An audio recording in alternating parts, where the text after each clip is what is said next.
Good morning, bulls. They seem to be getting on like a house on fire. They're not scrapping at all, which is great. Hey Doug. Cows are in fine condition. Lovely. Water's beginning to subside, but that fence is still well underwater. Oi, oi! Up, come on, up. I'm really happy with the condition. 95% of my cows are in. There's a couple of kind of scrawny or skinny ones, but they're always scrawny and skinny, those two. Hello, pal.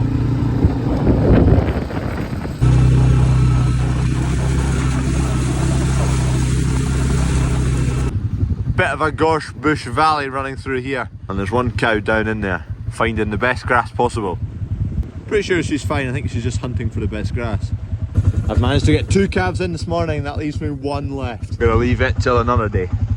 Do you mind, dog? What have you done, man? Ah, look at that.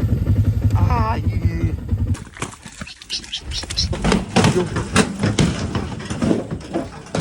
Just the one flipping calf left. We'll get you.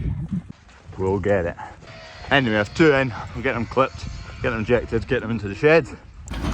2 calves to clip and inject.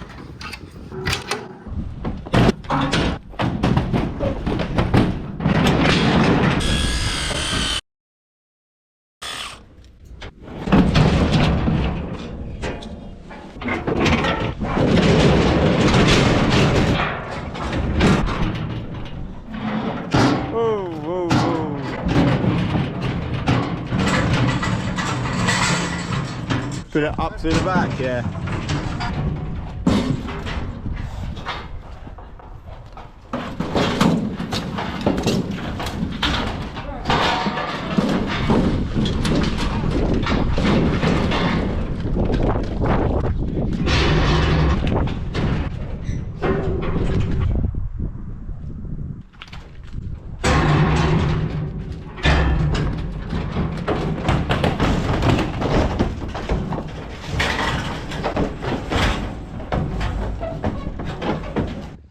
That was meant to be a quick snap job done. Today is Friday the 13th, and that beast, has nailed its back right leg. You'll see it, it's a nutcase, this beast. Tried to jump the pens and it's hurt its back leg. Bloody brilliant. I'm not sure if it's broken or I don't know how serious an injury it is. I don't know if it's broken or not, but it's struggling. Just keeps from bad to worse. These flipping cattle. Find out how much seed is in the drill here. Quite a lot. So that seed needs to come out because we need to put some barley seed in. Grand. Abandoned seed. The vet is here. Let's see what he has to say. Right, we've nipped to yard 3. The vet's come with us actually. We're going to let the cattle beast out into the reeds where it's to go for winter, and the vet will have a wee look at it in there. Full stable. If it's a femur fracture, which is the big bone from the hip, that usually again heals fairly well when you're out. There she is.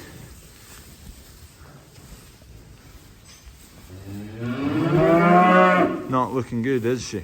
So the vet's had a look and effectively said it's definitely further up on the leg. It's not down below, which is good news. If you break something down below, it's ghost. Up here there's a lot of muscle mass round about it, which holds it in position if there is something broken. It's either pelvis or femur. So keeping it a nice soft bedding, making sure it's still coming in for grub, and just keep an eye on it over the next few weeks. It's going to take weeks to heal, but it can heal because it's up on this section. The bones are all held in position. If there is a break, maybe there isn't a break, can't quite tell. So just have to keep an eye on her, and fingers crossed she'll recover. But Friday the 13th, typical. But she's not happy. At least in here she'll get a nice lie down. Time to potentially, fingers crossed, heal. Flippin' heck. If you break anything down there, you're stuffed. Game over. Back to seed in the hopper. We're getting there, halfway through it.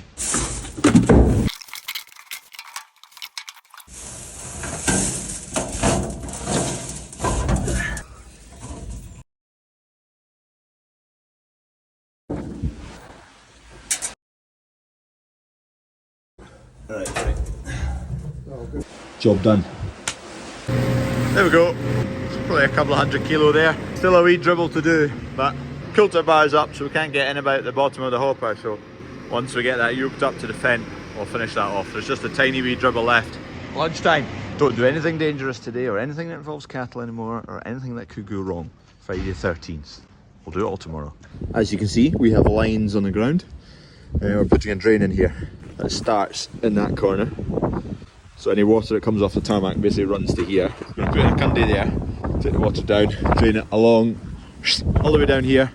That down pipe's getting shifted to this beam. We're going to put an upright in the middle there, put some corrugated sheets along there and tie it into that shed.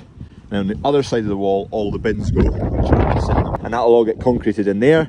That's going to make a sheltered area for the bins, because right now, as you can hear, it's blowing a hoolie, and the rubbish and the bin lids flip open, and rubbish flies down the yard, and it's a mess. While we're doing the drains, we're going to do that.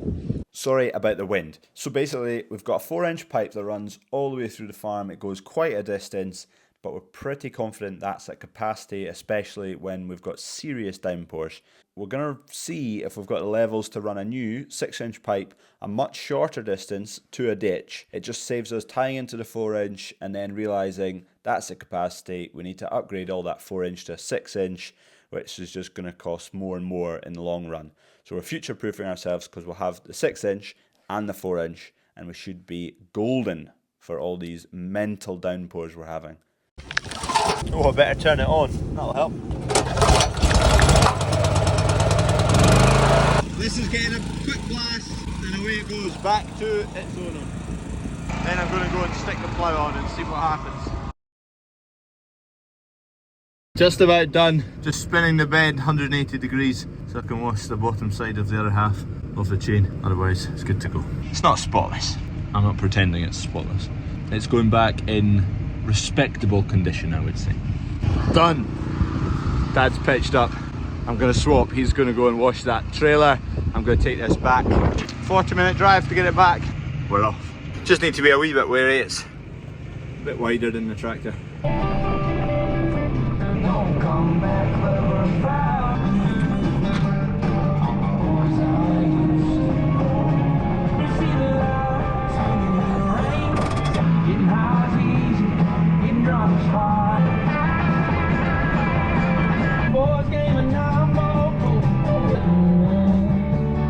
That's us. Trailer dropped, well, just about. Muck spreaders, silage trailers, grain trailers, and I think they cut a lot of silage as well for other people who have a big chopper. Right, off home we go and do a bit of subsoiling now. Get home a bit quicker. We're back.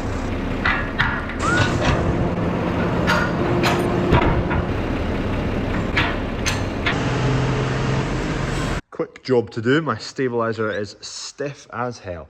Stiff as my chances with Cape Middleton. The other one's so loose. No bother. This one is just... There's my split pin in several pieces. I think likelihood is right in there is bunged up with rubbish.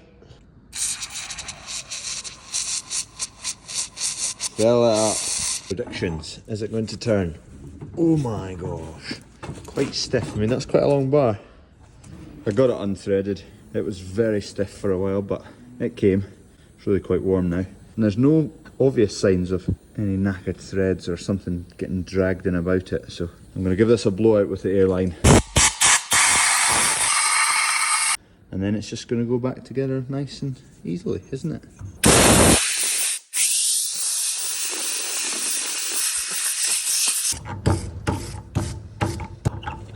The grease are not to grease. There is a grease nipple, but the grease just attracts grit and dirt and stones. Stabiliser's now working. We can now go and actually get something on the back of this tractor.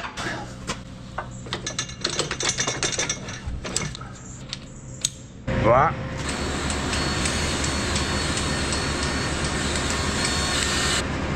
Kev's just back in, he's finished ploughing. So I'm just going to take the heavier stone grape now, because I'll be chucking that plough on later anyway, so I may as well put the heavy stone grape on.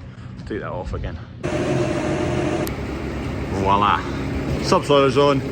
Kev's got the drill on now. Still a wee bit of wheat in it to drop out, and then there's barley seed over there to go into it. I need to let Kev out first before I can get out because I'm too tight between the plough and a set of rollers.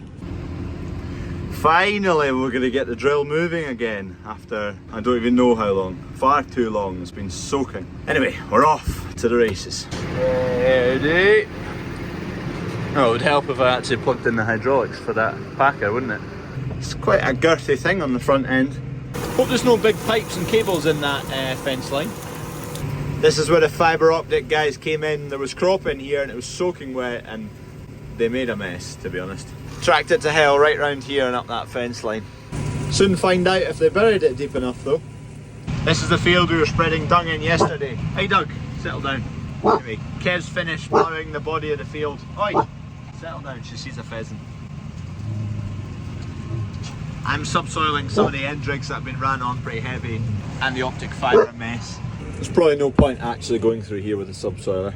Subsoiling in wet conditions is a waste of time. You're not doing what a subsoiler is meant to do, crack and fluff the soil. You're actually just creating a pan. Anyway, I'm not going to get through here. But for the small bit of wet patch it is, it might be worth it just to let some water get away. If the whole field was really wet, if you went and subsoiled the whole field, it would be a waste of time. You're doing more damage than it's worth. 11 litres an hour, 12 litres an hour. I've not got my work rate on, so it's not telling me that. Hold on. There you go. 1.2 hectares an hour, 9 litres a hectare, 4-5% slip.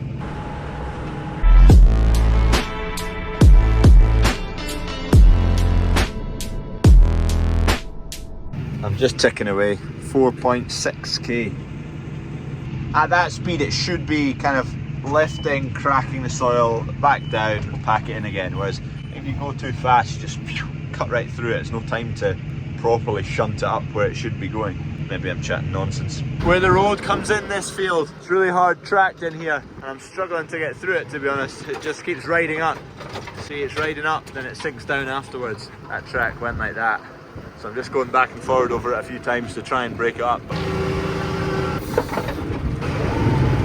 Oh, come on, through you get. That's better. Job done. That's that end rig. That was where the dung bin was. So I managed to get through it. I didn't think I would. It was quite wet. Subsoiler's going fine. Good piece of kit this. It's a Hiva something. 5-leg subsoiler with a packer on the back. It used to get used to sow OSR. There was an OSR airbox on the back.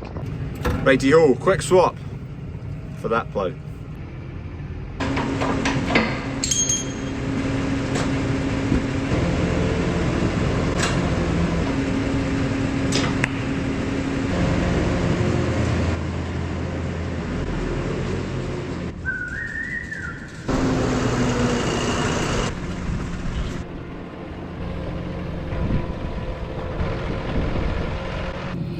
Just remembering how this flipping thing works.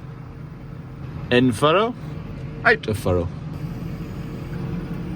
Just going to nip out and check that the field's going to go. I'll do a couple of widths and then that'll do and I'll know it's going to go tomorrow. This new stone grape is working a treat. It's not the lightest plough. That's why I had to make the stone grape, to get a lot of weight on the front, more than what we have in our current stone grape, but it's perfectly balanced now. Right, this is where we abandoned ploughing the last time. Let's see what happens this time. Just about ready to go.